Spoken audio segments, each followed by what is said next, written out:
वसीम एक गरीब दर्जी था जो कपड़े सिलकर अपने परिवार का गुजारा करता था, लेकिन उसकी आमदनी इतनी नहीं थी कि घर में खुशहाली आ सके। वसीम की पत्नी नगमा थी। फिर एक रोज, सुनिए जी, कुछ दिनों में ईद आने वाली है और हमारे पास बिल्कुल भी पैसे नहीं है कि हम बकरा खरीद सके। बच्चों का बड़ा मन था कि इस बार हम बकरा ईद जरूर मनाएं। तुम तो जानती हो ना नगमा, इस वक्त मेरे हालात कैसे चल रहे हैं। गर्मियों के दिन है, सारा दिन धूप और गर्मी में बैठा रहता हूँ, तब जाकर थोड़ा बहुत काम सिलाई का मिलता है। उनकी ये बातें उनका 10 साल का बेटा रेहान सुन रहा था। वो उनके पास आया और बोला, अब्बू ये लो, ये थोड़े से पैसे मैंने और जोया ने इकट्ठे किए थे, जो पैसे जब हम खाला के घर जाते थे तो वो चीज के लिए हमें देती थी। आप इनसे जाकर नया बकरा ले आइए। ये देख नगमा और वसीम दोनों की आंखों में आंसू आ जाते हैं। नगमा और वसीम के 3 बच्चे थे। 14 साल का बड़ा बेटा नफीस, 10 साल का रेहान और 8 साल की बेटी जोया। ऐसे ही कुछ दिन बीत जाते हैं। एक रोज नमाज अदा करते हुए, या अल्लाह, हमें भी ये बकरीद मनानी है। और उधर शाम ढलते ही वसीम जंगल से घर लौट रहा था तो उसे एक बेहद ही सुंदर बकरा जंगल में मिलता है, जिसे वो अपने साथ घर ले आता है। ये देख रेहान और जोया खुश हो जाते हैं। अब मैं इसे अल्लाह की राह में कुर्बानी के लिए तैयार करूंगा। मैं इनका नाम अजहर रखूंगा। उस बकरी के घर में आने से अब रेहान और जोया काफी खुश थे। वो दोनों हर समय उसके साथ ही खेलते। ऐसे ही नमाज का वक्त भी हो जाता है और रेहान देखता है कि अजहर भी नमाज अदा कर रहा है। या अल्लाह, ये तेरा कैसा करिश्मा है जो जानवर भी तेरी इबादत कर रहे हैं। अल्लाह तू चाहे तो पत्थर में भी जान डाल दे। लेकिन ये तो सचमुच करिश्मा है। अजहर, तुम भी अल्लाह की इबादत करते हो? मैं अल्लाह ताला ने हम सबको नमाज का हुक्म दिया है, तो हम भला कैसे मरहूम रहे। सही कहा तुमने। और मेरे भाई नफीस जो नमाज नहीं पढ़ते, अल्लाह ताला उन्हें भी हिदायत फरमाए। रेहान का एक बड़ा भाई नफीस बिल्कुल भी खुदा को याद नहीं करता था और ना ही कभी नमाज अदा करता था। ऐसे ही एक रोज, नफीस भाई, जोहर की नमाज अदा हो रही है, आप भी चलकर पढ़ ले। रेहान, जाओ यहाँ से, मैंने कहा ना मुझे नमाज अदा नहीं करनी। लेकिन भाईजान, पहले तो आप नमाज अदा करते थे, फिर अब ऐसा क्या हुआ? तुम दोनों जाते क्यों नहीं यहाँ से? क्या तब से नमाज लगा रखा है? मैंने कहा ना मुझे नहीं अदा करनी कोई नमाज। नफीस उन दोनों को डांट कर भगा देता है। उन दोनों को उदास देखकर अजहर उनसे पूछता है, क्या हुआ रेहान, तुम इतने उदास क्यों हो? जोया, तुम बताओ। क्या बताए, हमारा भाई नमाज नहीं पढ़ता। वो आखिरत की तैयारी नहीं करता। उसका क्या बनेगा जो नमाज नहीं पढ़ता? अल्लाह ताला उसे जहन्नुम हासिल कराएगा। या मेरे अल्लाह ताला उसे हिदायत अता फरमा।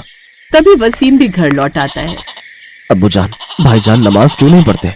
बेटा, उसके दिल पर गलत लोगों का साया पड़ चुका है। उसे गुनाह और सबब में फर्क दिखाई देना बंद हो चुका है। अल्लाह जिस बंदे से नाराज होता है तो उससे सजदे की तौफीक छीन लेता है और बंदा सोचता है कि हम खुद नमाज नहीं पढ़ रहे, जबकि अल्लाह उससे नाराज हो चुका होता है। बस अल्लाह ही है जो उसके दिल को साफ कर सकता है। या अल्लाह, मेरे बेटे को हिदायत अता फरमा। अपने अब्बू को उदास देखकर रेहान ठान लेता है कि वो अगले दिन फिर अपने भाईजान से नमाज अदा करने की बात करेगा और यही सोचकर वो अगली सुबह फिर उसके पास जाता है। चलो भाई, नमाज हो रही है, फोन रख दो और नमाज पढ़ने चलो। अरे तू ऐसा नहीं मानेगा, तू बहुत मेरा दिमाग खराब कर रहा है। आज तुझे बताता हूँ सही से। ये कहकर वो रेहान की डंडे से पिटाई करने लगता है। तभी जोया दौड़कर वहाँ आती है। भाईजान, इसे छोड़ दीजिए भाईजान, अम्मी जान रेहान को बचाइए, भाईजान इसे मार डालेंगे अम्मी जान। उनकी आवाज सुनकर नगमा वहाँ आती है। ये क्या नाफिस, तुम्हें शर्म नहीं है? एक तो तुम्हारा छोटा भाई नमाज के लिए तुम्हें बुला रहा है और मना करने पर तुम अपने छोटे भाई को मार रहे हो। अल्लाह तुम पर अपना कहर नाजिल करे। तभी माँ की दुआ फर्श से अर्श तक जाती है और आसमान को चीरती हुई एक बिजली आंखों पर गिरती है, जिससे नफीस अंधा हो जाता है। मेरी आंखों में कुछ दिखाई नहीं दे रहा है। अम्मी जान, तुमने मुझे कैसी बद्दुआ दी है? मैं अंधा हो गया अम्मी जान। मुझे क्या पता था अल्लाह ताला तू मेरी इस दुआ को कबूल कर लेगा। मेरे अल्लाह, मुझे माफ कर दे, मेरे बच्चे की आंखों की रोशनी वापस कर दे और उसे हिदायत अता फरमा। ये देख अजहर कहता है, अल्लाह के अजाब से कोई नहीं बच सकता।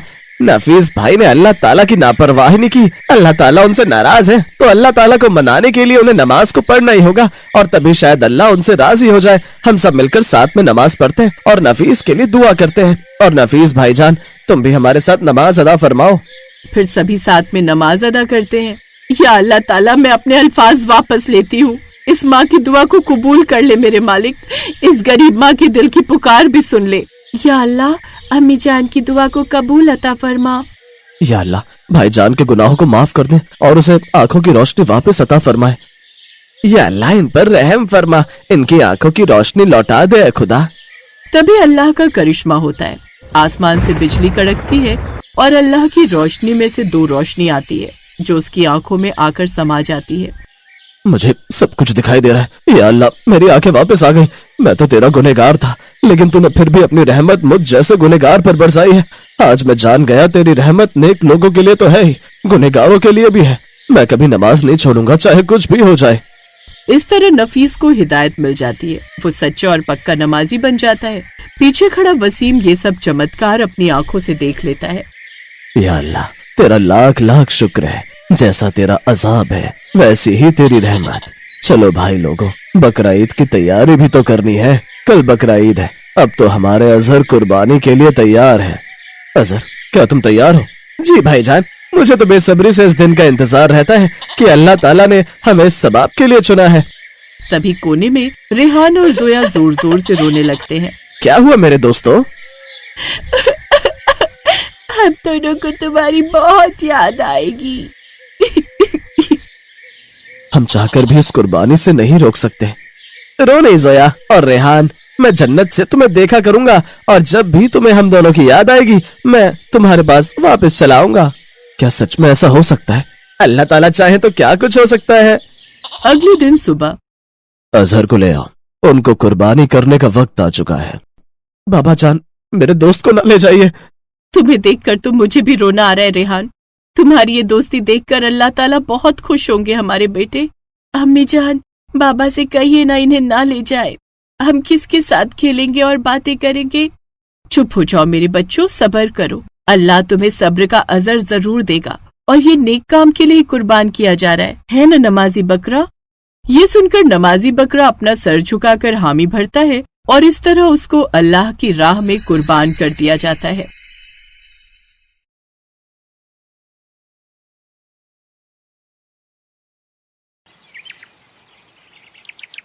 अब्बू, मैं स्कूल जा रही हूँ, अल्लाह हाफिज। जाओ बेटी, खूब मन लगाकर पढ़ो। अल्लाह हाफिज। शिफा, ओ शिफा, अरे रुक तो जा जरा। ये ले तेरे खाने का डिब्बा, आज फिर भूले जा रही थी। ओ शुक्रिया मेरी अम्मी, अच्छा हुआ जो आपने याद दिला दिया, वरना कल की तरह फिर से भूखे रहना पड़ता मुझे। अब मैं चलती हूँ, अल्लाह हाफिज अम्मी। इतना कहकर शिफा अपने स्कूल चली जाती है। शिफा के अब्बू उस्मान एक गरीब किसान थे, हालांकि वो बहुत ईमानदार थे, इतने कि उसकी ईमानदारी का पूरे गांव में चर्चा था। गरीब होने के बावजूद उन्होंने हमेशा शिफा को पढ़ाया लिखाया। शिफा भी एक होशियार लड़की थी। वो गांव के सरकारी स्कूल में पढ़ती थी और हर साल सबसे अच्छे नंबर लाकर पास होती थी। सभी बच्चे ध्यान से मेरी बात सुनो। कल सभी बच्चों को अपने अपने घर से किसी न किसी बड़े को लेकर आना है। माता पिता आ सके तो सबसे बढ़िया। कल तुम लोगों का रिजल्ट बताया जाएगा, ठीक है? अगले दिन शिफा अपने अब्बू को साथ लेकर स्कूल जाती है और फिर कक्षा 8 में टॉप किया है शिफा ने। शाबाश बेटा, आगे आओ। शिफा स्टेज पर जाती है। हमें वाकई शिफा जैसे बच्चों की जरूरत है। ये हर साल अपनी क्लास में फर्स्ट आती है। मैं धन्यवाद देता हूँ इस होनहार बच्ची के पिता उस्मान भाई को। शिफा की इस कामयाबी के पीछे इनकी कितनी मेहनत है, ये बात मैं अच्छे से जानता हूँ। प्रिंसिपल सर की बात सुनकर उस्मान का सीना गर्व से चौड़ा हो जाता है, साथ ही उनकी आंखों में खुशी के आंसू भी आ जाते हैं। और घर पहुंचने के बाद, ज़ैनब भाई, दिल खुश कर दिया बिटिया ने। हमारी बिटिया है ही इतनी अच्छी, अल्लाह हर बुरी नजर से बचाए हमारी बच्ची को। पता है ज़ैनब, अब तक गांव भर में मुझे सब मेरे नाम से जानते थे, लेकिन अब जब शिफा की वजह से मेरी पहचान होती है ना, तो दिल को बड़ा सुकून मिलता है। अब तो बस अल्लाह से यही दुआ है कि हमारी शिफा का हर ख्वाब पूरा हो और बड़ी होकर वो जो बनना चाहती है वो बन सके। आमीन। आप देखिएगा, ऐसा जरूर होगा। वक्त अपनी रफ्तार से बीत रहा था और एक दिन कुछ ऐसा हुआ जिसने सब कुछ बदल कर रख दिया। स्कूल से घर लौटते हुए शिफा को एक गाड़ी ने टक्कर मार दी। इस हादसे में शिफा ने अपनी दोनों आंखों की रोशनी खो दी। ये हादसा सिर्फ शिफा पर ही नहीं बल्कि उसके पूरे परिवार पर कहर बनकर टूटा था। शिफा से जुड़े उसके अब्बू और अम्मी के सपने भी टूट गए थे और खुद शिफा भी पूरी तरह से टूट गई थी। अब्बू, मुझे माफ कर दीजिए, मैं हार गई। अब मैं कुछ नहीं बन पाऊंगी, मैं किसी लायक नहीं रही। अब्बू। नहीं मेरी बच्ची, ऐसे हिम्मत नहीं हारते। अल्लाह पर भरोसा रखो, वो सब ठीक करेंगे। इस बात का शुक्र करो कि इतने खतरनाक हादसे के बाद भी तुम हमारे साथ हो। नहीं अब्बू, अब मेरे जिंदा रहने का क्या मतलब है जब कुछ देख ही नहीं सकती, तो जीकर क्या करूंगी मैं। वक्त बीत रहा था और शिफा वक्त के साथ और भी ज्यादा नाउम्मीद होती जा रही थी। वो खुद पर से भरोसा पूरी तरह से खो चुकी थी। दूसरी तरफ शिफा के इलाज पर खर्च की वजह से घर की माली हालत भी पहले से बदतर हो गई थी। उस्मान ने खेती बाड़ी के साथ साथ शहर जाकर मजदूरी करना भी शुरू कर दिया और फिर एक दिन शहर से घर लौटते हुए, अरे ये किसका बैग है? अब खोल कर देखता हूँ, शायद जिसका है ये उसकी कोई पहचान मिल जाए। उस्मान उस बैग को उठाकर खोलता है तो उसे अपनी आंखों पर यकीन नहीं होता। उस बैग के अंदर सोने चांदी के ढेर सारे गहने भरे हुए थे। या खुदा, कितनी मेहनत से ये सब जोड़ा होगा किसी ने, पर इसके अंदर तो ऐसा कुछ भी नहीं जिससे इसके मालिक के बारे में कुछ पता चल सके। लेकिन जो भी हो, मुझे उसे ढूंढना ही होगा जिसका ये बैग है। कितना परेशान होगा वो। इतना सारा सोना और चांदी उस्मान ने पहली बार देखा था और फिलहाल उसकी माली हालत भी बहुत ज्यादा खराब थी। लेकिन उस्मान अल्लाह की इबादत करने वाला बंदा था। उसके मन में एक पल को भी लालच नहीं आया और वो उस बैग के मालिक को ढूंढने की उम्मीद में आगे बढ़ने लगा। तभी कुछ दूरी पर उस्मान को एक बूढ़ा आदमी दिखाई दिया जो रास्ते पर कुछ ढूंढ रहा था और बहुत परेशान दिख रहा था। अस्सलाम वालेकुम। आप कुछ ढूंढ रहे हैं क्या? कुछ खो गया है क्या? वालेकुम अस्सलाम बेटा, मेरा एक बैग था, वो कहीं गिर गया है। उसमें बहुत सारे जी, कहीं ये तो आपका बैग नहीं है? अरे हाँ, अब यही तो है। शुक्र है अल्लाह का, ये मुझे वापस मिल गया। बूढ़े आदमी ने फौरन अपना बैग खोलकर देखा। उसने पाया कि बैग में सब कुछ सही सलामत है और कुछ भी गायब नहीं था। ये देखकर बूढ़े आदमी ने चैन की सांस ली और फिर, बेटा, तुम जैसे फरिश्ते आज भी मिलते हैं, ये मैंने नहीं सोचा था। इस बैग को लौटाकर तुमने साबित कर दिया कि अब भी इंसानियत बाकी है इस जहां में, जिसे तुम जैसे अल्लाह के बंदे कायम रखे हुए हैं। जी ऐसा कुछ नहीं, मैंने तो बस वही किया जो मेरे ईमान ने मुझसे कहा। अच्छा, तो अब मैं चलता हूँ, खुदा हाफिज। नहीं, तुम्हें खाली हाथ कैसे जाने दूं? लो, ये एक मेरी तरफ से ये रख लो। देखो, मना मत करना, अपनी नेक दिली का स्वभाव समझ कर रख लो। उस बूढ़े आदमी ने कुछ पैसे उस्मान की तरफ बड़े ही प्यार से बढ़ाए थे, जो वाकई काफी ज्यादा थे। उस्मान के काफी मना करने पर भी बूढ़े आदमी ने वो पैसे उस्मान को पकड़ा ही दिए और सच ये था कि वाकई उन पैसों से उस्मान की बहुत मदद हो गई। शिफा के इलाज के लिए लिया हुआ सारा उधार चुक गया और उसके बाद भी कुछ पैसे बच गए। अब उस्मान जब भी शहर जाता तो रास्ते में कई बार उन बूढ़े बाबा से उसकी मुलाकात हो ही जाती थी। और फिर एक दिन, उस्मान बेटा, तुम मेरे घर आओ, तुम्हारे खानदान से मिलने का बड़ा मन है। ऐसा करो, बकरीद की दावत मेरे घर पर करो, ठीक है ना? मैं आऊंगा बाबा, पर पहले आपको मेरे घर आना होगा। ईद की नमाज हम साथ में पढ़ेंगे और फिर आपके घर भी चलेंगे। ठीक है, जैसी तुम्हारी मर्जी। कुछ दिनों बाद बकरीद का त्योहार आता है और बूढ़ा आदमी तय वादे के मुताबिक नमाज से पहले उस्मान के घर पहुंच जाता है। अस्सलाम वालेकुम बाबा। वालेकुम अस्सलाम बेटी, माशाअल्लाह, बड़ी प्यारी बच्ची है। वैसे तुम हमें कैसे जानती हो? अब्बू ने बताया था आपके बारे में। मुझे भी तुम्हारे बारे में सब मालूम है, पर अब फिक्र मत करना मेरी बच्ची, मैं सब ठीक कर दूंगा। नहीं बाबा, अब कोई कुछ नहीं कर सकता। मेरी जिंदगी में अब सिवाय अंधेरे के कुछ भी नहीं है। खैर, ये सब छोड़िए, आप चलिए, अब्बू आपका इंतजार कर रहे हैं। इसके बाद उस्मान और वो बूढ़ा आदमी साथ में ईद की नमाज पढ़ने जाते हैं। और फिर, अब्बू हम कहाँ जा रहे हैं?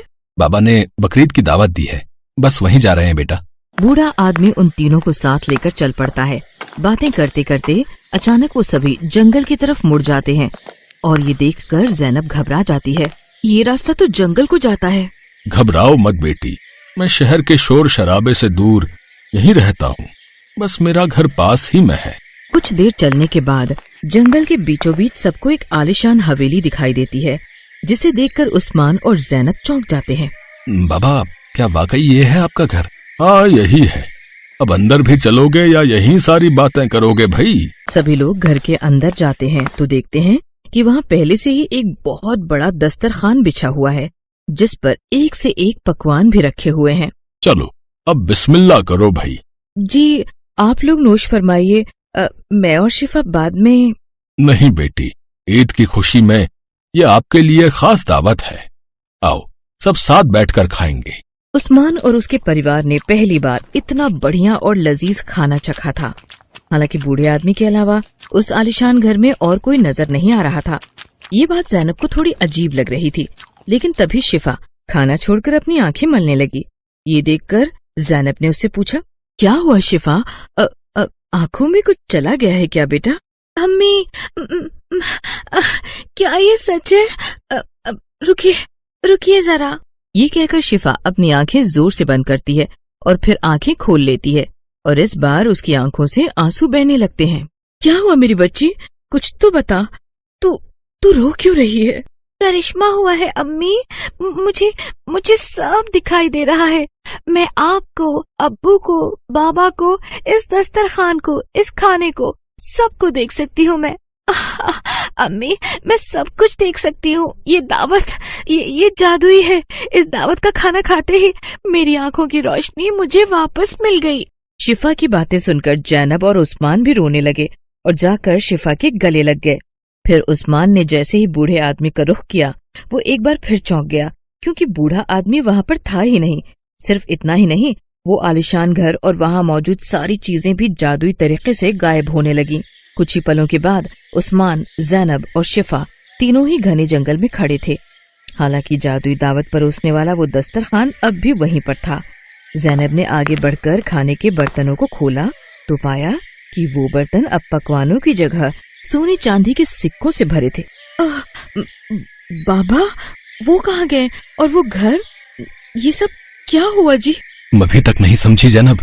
बाबा अल्लाह के भेजे हुए फरिश्ते थे जो हमारी सारी मुश्किलों को दूर करने आए थे। चलो अब घर चलते हैं, दावत पूरी हुई।